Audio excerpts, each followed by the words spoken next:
In this edition of Art Rocks, a painter inspired by music and colour. I use various instruments because I play music as well, and music is kind of like a very necessary ingredient to the whole process. A photographer who explores the abandoned past. It was capturing history, just moments in life that you can never get back. Funk musicians bring the groove back to their Detroit roots. I think we have a huge responsibility to try to represent Detroit in the best way we can. And junkyard scraps come to life. You don't have to buy new things. You can reuse stuff and just make it happen with nothing. It's all ahead on this edition of Art Rocks.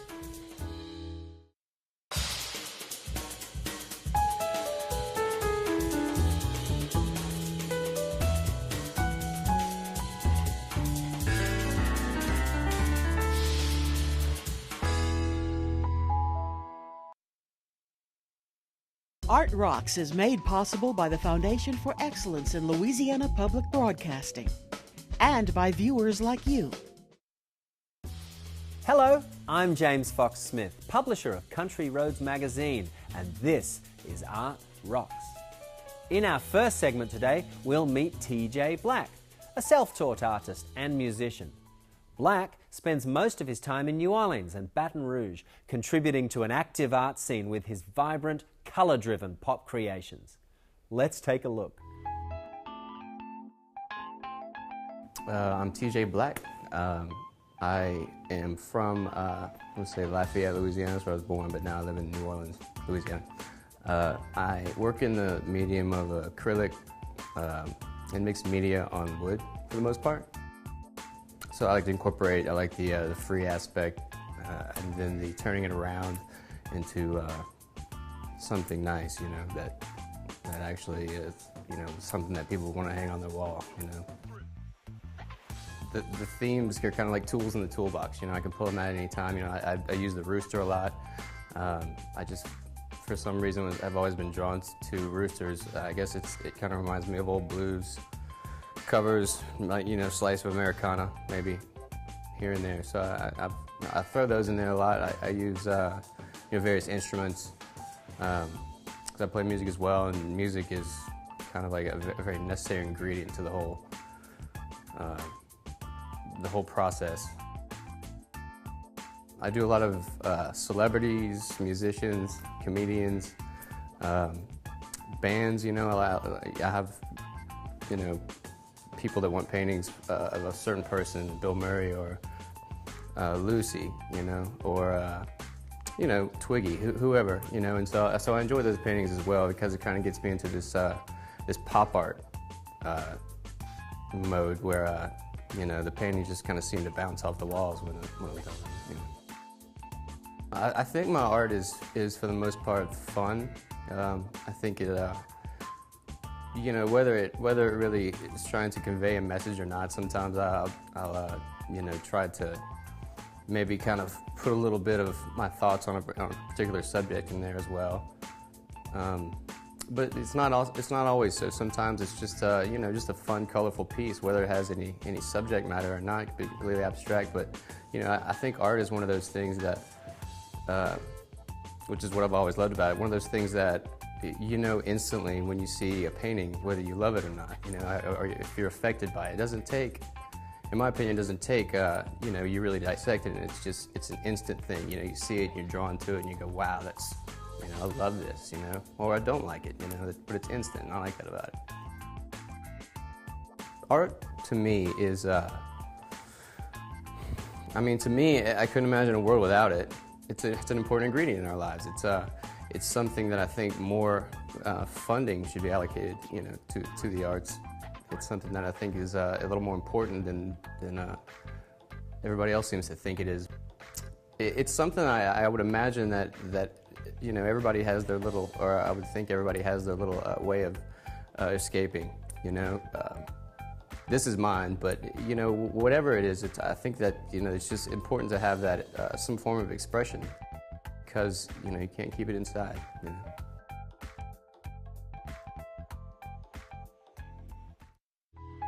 TJ Black participates in collaborative works and also enjoys painting at live events. Now let's take a look at some of the arts and cultural events coming up around Louisiana.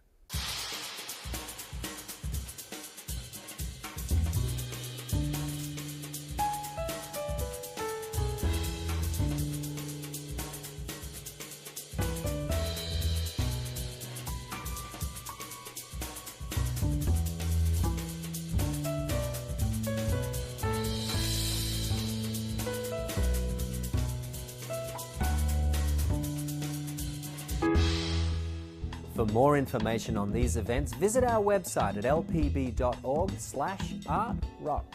And you can find more arts events like these at countryroadsmag.com. Urban exploration photographer Micky Lansdowne explored and captured her first abandoned building in Arkansas. Now, Lansdowne's art has brought her all the way to California, where her photos examine the past and its links to the present day. I'm Micky Lansdowne, and I'm an urban exploration photographer.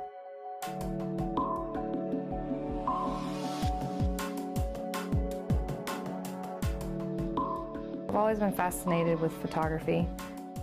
When I was a kid, my parents would buy me disposable cameras because we couldn't afford to buy a professional camera. And I would just go around taking different photographs. I think that's where, as far as abandoned things came into my life, I think that's where it started. Was back home in West Virginia. A lot of barns, old abandoned farmhouses. These are places that most people pass by every day. They don't even realize that they're there, or they see them and they think they're an eyesore, you know, please tear them down, or you know, whatever. And I just decided one day I want to know what's in there. Well, the first time was in Little Rock, Arkansas. I was by myself. And I just kept passing this one building, and I was like, I just want to know what's in there. But I was a little frightened to go by myself. And finally one day I was just like, you know what, I'm going to go. I'm going to go see what's in here, because it's just, I felt drawn to the building. So I just went inside, and it was just amazing. It was just captivating. And it's the lights coming through the windows and the shadows, and just wondering what happened here, you know, what was here all these years. It's been really great since I've been here in California. I've had a lot of art shows. I hope to continue to do that. Preston Castle is an extraordinary place. There's a lot of history left behind. I think it's amazing that the people are doing everything they can to preserve it and just not letting it go, but yet keeping it in a lot of the same state that it's in so many parts of the castle. I've been to several abandoned schools. I've been to amazing churches. Churches are just astonishing. Murals that are left, stained glass windows. I love to travel and find different places. It's just pretty neat, the things that I found. So I've kind of been all over. It was like telling a story. It was capturing history, just moments in life that you can never get back, that's preserved with photography. Well, I like to invoke thought. You know, I like to make the mind wonder, you know, make you wonder what's going on here, what happened here, who's been here. So for me, finding different pieces that are archived in history, it's my way of saying, hey, don't forget about the past. This is how we got here today. I think art is just who I am. It's not something that I've developed. It's not something that I've really went to school for. It's just something that's the way I see things, and that's what my eyes see. I just hope that people really enjoy what I do. I want to be noticed for my work, not for me as a person. I'm not the kind of person that wants to be in the limelight or a millionaire or any of that stuff. I just love what I do. I want to be able to keep doing it, and I just hope people appreciate it. It's a God-given gift to be able to see things through my eyes the way I do, and that's just me. To see more, visit sparrowandtheowl.com.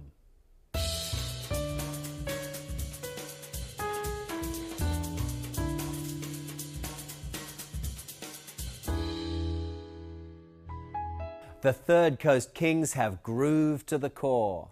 This Detroit band mixes funk, jazz and motown to create its own take on an old sound. The music will be sure to make you move. Ladies and gentlemen, we are the Third Coast Kings. We love the fact that you are here right now, getting ready to get down, because it's been a long week, and now we are all here together. Don't get it wrong, don't get it twisted. Friday night, let's get lifted. I know you're all standing around, but by the time we're done, I want to see y'all having some disco fun. I had a few different bands that I had been working on, and I guess I sort of realized that there was a certain type of music that I was getting closer to, and it's something that was more meaningful to me, and that was funk music. It was more like a subgenre of the deep funk, the deep soul, stuff like that. And I started looking around on the internet, and I ended up finding a bass player. And my guitar player was Steve, who's actually now the bass player. So we put the band together, and it was a few different things, a few different names. We were the Monarchs, we were Styles Davis. So we eventually settled down on the Third Coast Kings, which was where we got serious, and we decided that this was going to be the thing that, you know, we would launch to the public. Well, I love the feeling of it. I guess, I mean, you could call that the soul of it or the groove or something like that, but I think it makes you feel good, it makes you want to move. What this band is as if James Brown, during the years 1968 and 1975, had maybe a little bit more jazzy horn sections. The charts are almost a little more slice of bebop and big band jazz, with a drummer that's playing at a little different tempo than the James Brown songs. My direction was some of the old school funk stuff, some of the obscure stuff. It's something it's got a lot more power to it, it's got a lot of feeling to it, and it's harder to find. So there were a lot of DJs that were digging up these records, you know, looking for this deep funk sound. And you know, once I locked into that and started following what they were doing, that's where I discovered our sound. Spicing around, girl, wanna get you, yeah. See, a tidal wave of Monets when you caress my face, and my camera love your skin tone, so I even love your cell phone. Call me, and we'll simulate the making of waves, 'cause you're so special. I mean, it came from soul music, it came from Motown, and at the same time there were so many other bands, you know, in the big sea of things. There were all these little fish that were trying to compete for the same sound. And the stuff that we try to recreate are those little fish. It's, you know, track 8, side 2 of an album they own, but they didn't hear it more than the first time, so it's like, oh, wow. And so I guess a lot of our songs that we write that are ours, we try to have that, oh, wow factor. I'm winning so much in this sport life. I'm the best. You just ain't never seen. Take a deep breath. Don't be so mean. We're a funk band, and we do funk music, you know. We don't dally and a whole lot of other stuff. It's deep funk, you know, and people get it, you know, when they hear us. And honestly, as complicated as my life is sometimes, it's nice to be like, this is what it is. It's one thing that we do. You can focus on that. It's all got to have a foundation. It's like a house for us. It always starts with me and my bass player. We come up with some grooves. From there, once we have something that we like, we'll record it and then send it off to the horn players, and they write on top of that. I just play the rhythm that I know is the right sound, it's the right fit, and then I leave the guys to the rest. You know, we interact. You know, it's a nice creative process. You know, we'll spend time in the think tank, and it always works out. You don't see a lot of bands with that many people in them. We've got, you know, guitar, bass, drums, trumpet, trombone, saxophone, 2 singers, so 8 people. I think it's a simple sound. It's very, you have the horns, which have a very specific kind of sound, and then the driving rhythm section. And I think we really try to make our music as simple as possible and kind of strip down to the style. I think that's where the deep funk comes in, is that it's really supposed to be just about that groove at the center of it all. Now imagine you are in a 1982 Cutlass Supreme, and you are driving down Woodward in Detroit, Michigan. You take a right-hand turn on West Grand Boulevard, and you see the home of Motown. That's what this song. Well, we are influenced by Detroit a lot. Our upcoming album, you know, we've got some song titles on there about Detroit, West Grand Boulevard, Mayors of Detroit. I mean, the heritage in Detroit of the music is huge, you know, so it's very inspiring, you know, in that regard, and there's a lot of good funk. What this song is all about. I think musically, Detroit's got an incredibly deep musical history. So, I mean, for me, it's something that's very special to be a part of it in some way and somehow try to continue that history that's there. I think we have a huge responsibility to try to represent Detroit in the best way we can. In fact, to me, if we say lived anywhere in Michigan, called ourselves a funk band, and didn't try to play in Detroit, then that's a penalty. That's a personal foul. If you're near Mecca, you go to Mecca. You can go anywhere on this planet and say, we're from Detroit. And people will have to lay down a little bit of respect, whether they've heard you or not. But Detroit has that grit that makes the funk great. Hey, if you wanna get some, you better leave some. If you wanna get some, you better leave some. Music lives on. For us, this kind of music was deeply important. I just want other people to feel that, really. And so if we can play it and some other person will hear it, maybe they don't even know it's funk, but maybe they'll go look up a musician, go try to find some other music that's like this and keep the tradition alive. We love you. Good night. To see if the band is coming to a city near you, visit their website at thirdcoastkings.com.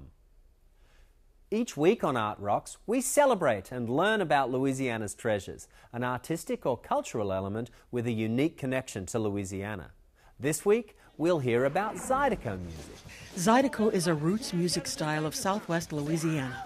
Developed by French Creoles, this dance music also draws from other influences like Cajun music, blues, and R&B.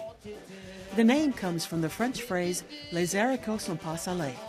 In the French Creole patois, it sounds like les haricots sont pas salés, which roughly translates to, the snap beans have no salt.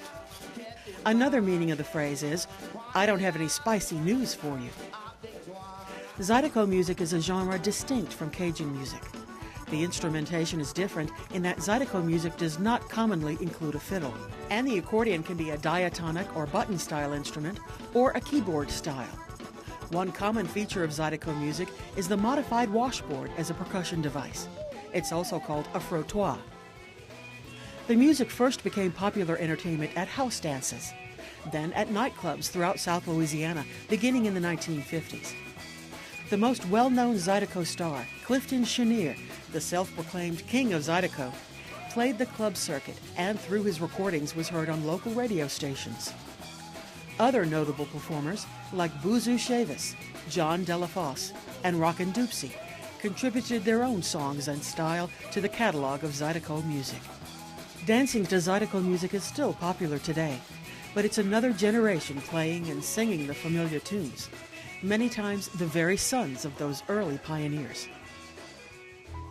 Mark Bradford, also known as Scrapdaddy, takes other people's junk and turns it into magical, mechanical beasts. His fascination with metal began at a young age, but now he has turned his childhood interest into a larger-than-life metal art wonderland.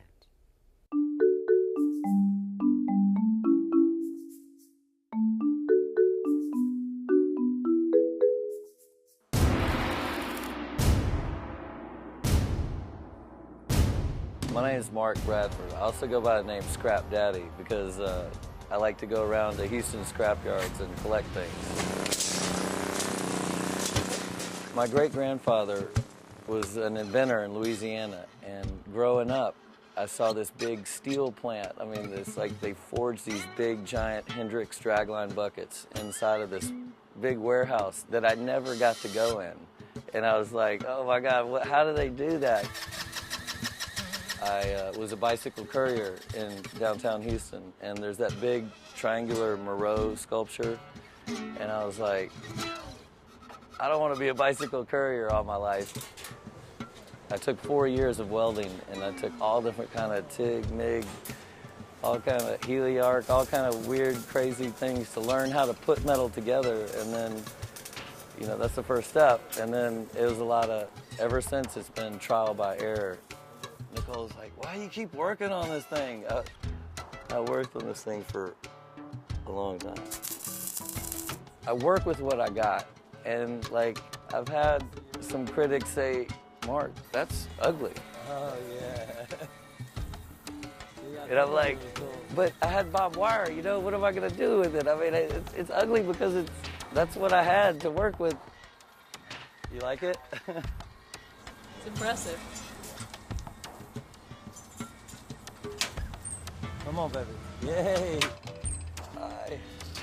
It's kind of at an angle, isn't it? Normally, you know, you like to build a model first, like this one. But I built Mr. Green, which, you know, I'll never do again. I always build something small to figure out how it works. I'm constantly wanting to learn more. You know, I just can't do the same thing twice, because when you spend so many hours building something, you want to, you know, be excited about seeing if it works or not. And then that's why I come up with crazy contraptions.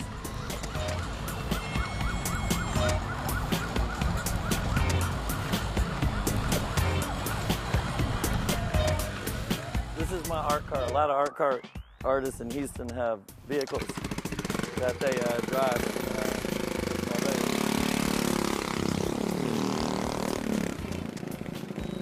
I asked myself, what would have happened if I grew up in another city where there wasn't the art car parade, or I don't know. I mean, and the art around town in Houston, the big sculptures that are around, when I grew up, I saw, you know, those pieces, and it, you know, just always appealed to me. This is Ely, and had made the Spoonazoid the year before, and it's completely covered in spoons. These are spoons from American Airlines out of Dallas, and after 9/11, they got rid of all their metal utensils. I didn't have enough left to do this car, but I had all the handles, and I made fans. It's good to run out of something because it makes you come up with something else.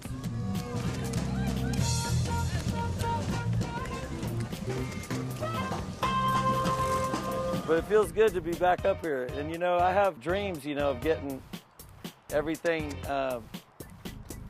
looking and running great to do a performance with all the vehicles. You know, that's like, I would never throw it away or anything, you know. This is Azaban. This is one of my earlier art cars that I built in 1999, and it's like an animal. He's grabbing a hold of the motors, and he's like, why walk when you can roll? I built all the skeleton, and then I put 2 motors that run together. So like, I lay head first in a hammock in there. I look out of this medallion, and then someone rides on the saddle up here. Everybody thinks that she's driving it, but actually I'm in there head first looking out of the window. And this was my first hydraulic machine. It's like half spoon car and half motor or whatever. But I stand up here, and it's like the Bronco Bull from Gillies totally inspired me. And then I like up here surfing it, and it wasn't able to hold up its own weight on the 8 legs, so I had to put 3 wheels under there. But it still looks really cool. And this is the vehicle that I learned all the stuff I did with the hydraulics.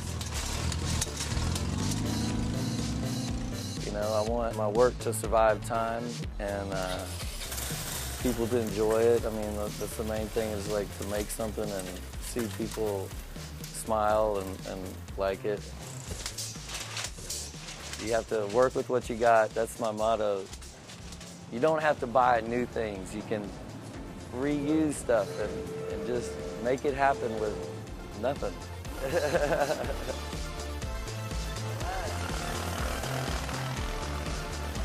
Oh my God, thank God, huh? For more, visit scrapdaddy.org. And that's it for this edition of Art Rocks. But you can always visit us online at lpb.org/artrocks. There you'll find feature videos and information on upcoming events. Until next time, I'm James Fox Smith, and thanks for watching.